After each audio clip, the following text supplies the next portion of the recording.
हे घ्यायचे मिरची, लसूण, जिरा, थोडं तेल,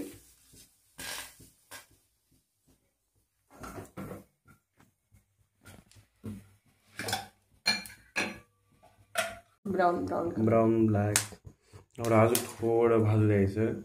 मग त्याच्यानंतर थोडं लसूण टाकून द्यायचा. म्हणजे त्यालाही थोडं भाजून घ्यायचं त्याच्या संग थोडा बहुत.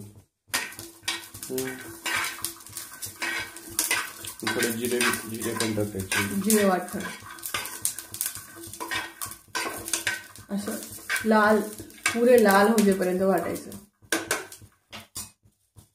बंद करा. भाजून घ्यायचं हो का. टाकून स्पून आणायचं.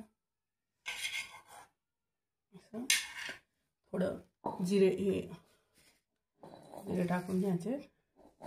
त्याच्यानंतर थोडं नमक आहे की नाही, थोडं नमक.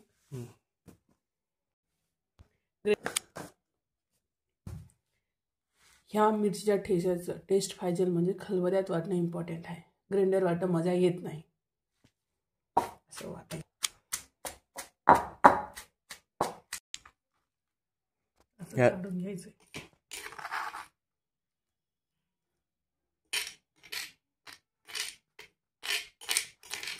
मग एक गरम रोटी करून नवऱ्याला दह्यासोबत खायला द्यायचं.